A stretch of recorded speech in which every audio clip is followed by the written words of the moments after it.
when you spend 1 week listening to the stories, many of us listening to those stories were in tears.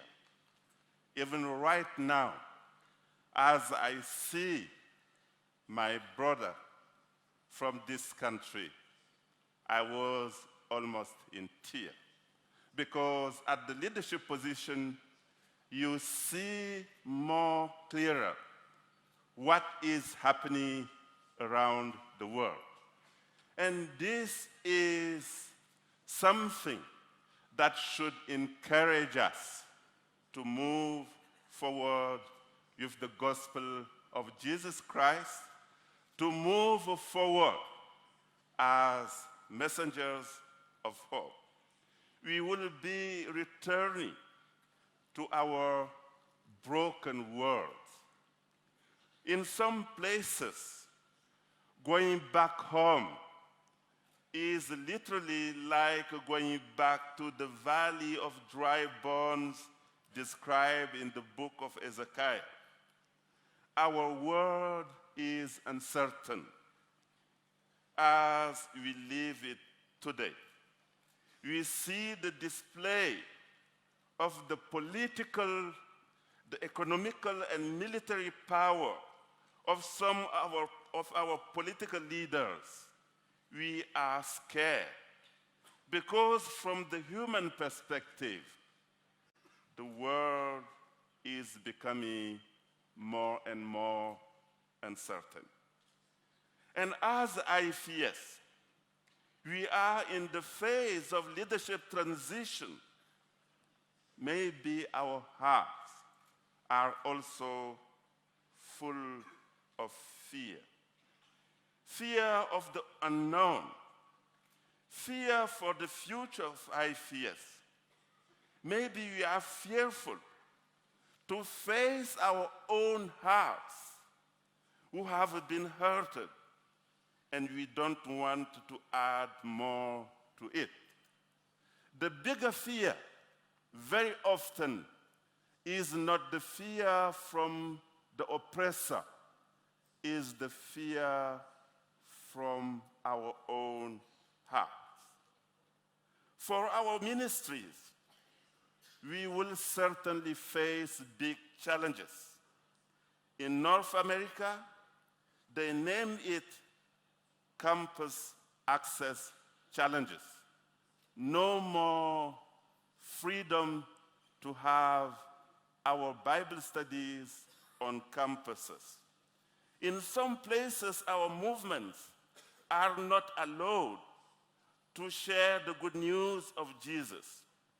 They will be facing the danger of imprisonment, and sometimes the real danger of death, including when I was a staff worker. In the part of the country I used to minister to, I faced some occasions where ministry means death. And I was even protected miraculously one time. We will go back facing different challenges. Here is the good news for all of us. As God is sending us back to our places, there is a good news. And what is that good news? The good news is this: Jesus is not sending us out to face our fears, but he sends us to meet him. Jesus is not sending us to face our fears, our challenges, but he is sending us out to meet him. And this is a good news. He is the only one who is able to overcome our fears. He is the only one who will provide security to IFES. Not our constitution, not our doctrinal base, not our ethos, not our networks. Only Jesus is our security, and he is the one who will provide the security for our ministry to go forward. This is why Jesus says, as the Father has sent him, he is sending us with the message of hope. The first message is addressed to us, and that message from Jesus is this today: do not be afraid. Do not be afraid. Come and meet me, Jesus is telling us. Go and meet Jesus, because he is already before us. Do not be afraid. Come, counting on my Father's promises. And the scripture, brothers and sisters, is full of promises encouraging us not to be afraid. Exodus 15:16 says, and terrors and dread will fall on them. By the power of your arm, they will be as still as a stone until your people pass by. O Lord, until the people you brought pass by. This is what God is telling IFES. Do not be afraid. He is the one who created. He is the one who said, O Jacob, and he who formed you, O Israel, do not fear, for I have redeemed you. I have called you by your name. You are mine. When you pass through the waters, I will be with you. And when you go through the rivers, they will not overwhelm you. When you walk through the fire, you will not be scorched. The flames will not set you ablaze. One day, Jesus said to his disciples, let us cross to the other side of the lake. So he got into a boat with them and set out.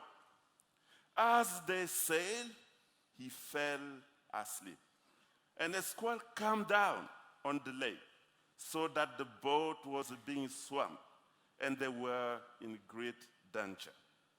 The disciples went and woke him, saying, Master, Master, we are perishing.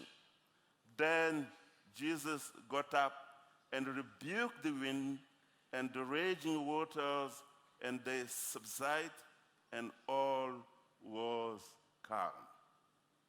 It is interesting to observe that the situation was actually a prelude to a more challenging encounter on the other side of the lake.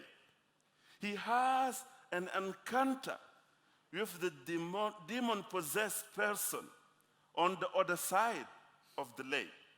It was then a strong spiritual battle. Brothers and sisters, every transition in a Christian world is a spiritual battle. Often we miss the point. We fail in not understanding it clearly. Like the disciples, we get lost in our human and rationalistic logic. And people like us, the children of the Enlightenment, the brain often become an idol, and we miss God's reality. We need to trust Jesus and to not be afraid. Jesus will rebuke the wind. Is it rational for someone to rebuke a wind? Isn't it foolish to rebuke a wind? But this is exactly what Jesus does. But it was a point where he was preparing the disciples for a real experience on the other side of the lake. Because as they crossed the lake, they faced this man possessed with demons, and Jesus was able to cast out the demons. As we go back to our places and context, I would like to take this opportunity to remind us this reality. We spend fantastic time. Maybe it's like Jesus stopping the wind, but for what purpose? To help us, because as we cross this tunnel, we may face demons, the strong man outside this tent. But don't look at the strong man outside. The strong man may be in us. The strong man may be our selfishness. The strong man may be our lack of obedience to God. The strong man may be our fear of the future. The strong man may be our desire to control everything, like what happened in Genesis when man wanted to be like God in order to control everything. The Lord is inviting us to be ready, because the man possessed is outside as we go outside, and we need to be ready to face him. But do not look too far away. Look in our hearts. With what things our hearts are full of? Are we carrying the holiness? Are we carrying really the holiness in our hearts? This is very important. I would like to end by suggesting that God is not sending strong people in the world. God is not sending a strong organization in the world.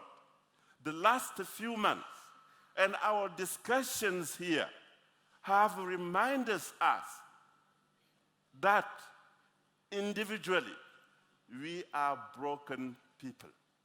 Collectively, our organization called IFES, spread in 170 countries, is also a broken organization. God is not sending a well-positioned people.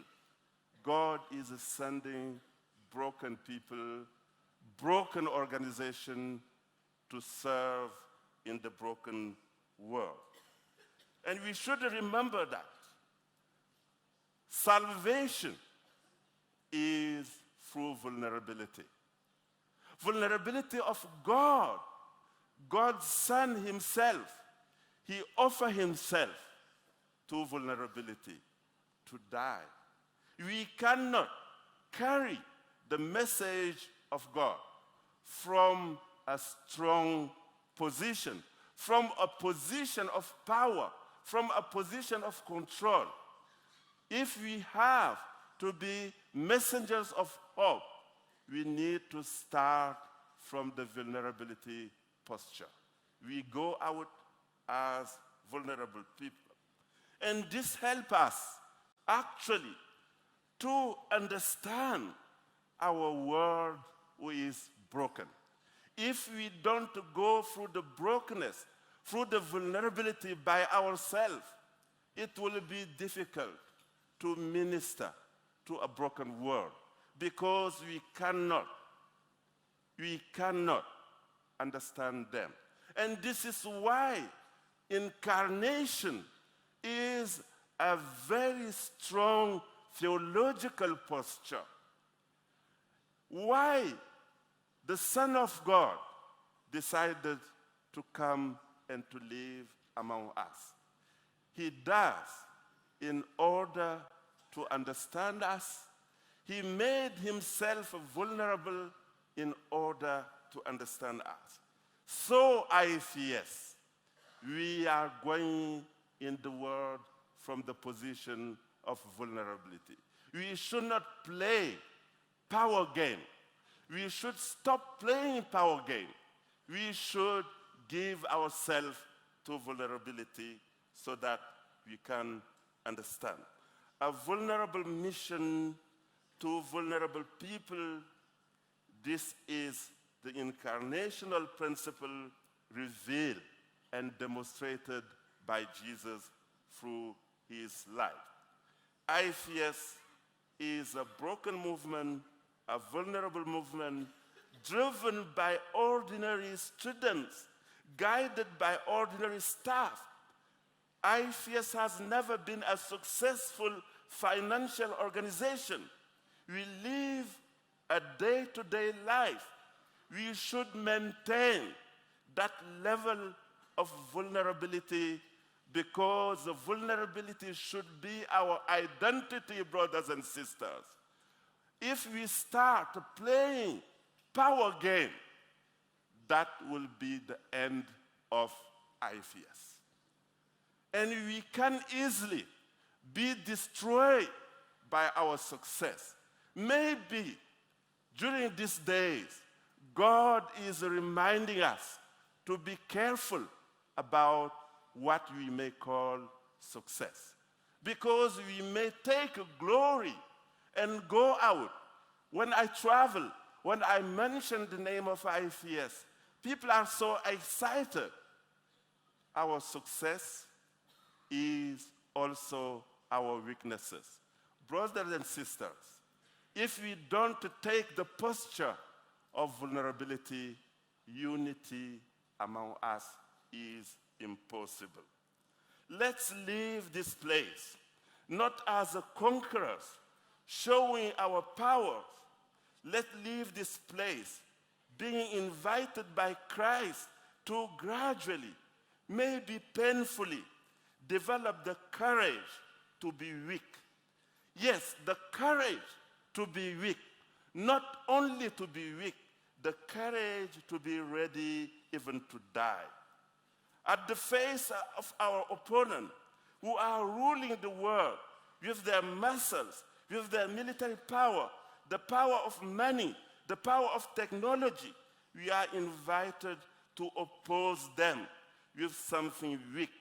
That is patience, that is truth, that is love, that is weakness, that is service, that is modesty, that is respect. We are encouraged to go back home, not with the triumphalism gospel broadcasted by the supper apostles, the supper spirituals, the supper theologians, the supper pastors. We are invited to return to our places, preaching the good news of Jesus through our brokenness attitude. We are invited to return with the attitudes of Apostle Paul. My grace is sufficient for you, for power is made perfect in weaknesses. 2 Corinthians 12:9. Vulnerable people, broken organization, go and serve the broken world. Go in peace to serve the Lord in this vulnerable mission. God bless you.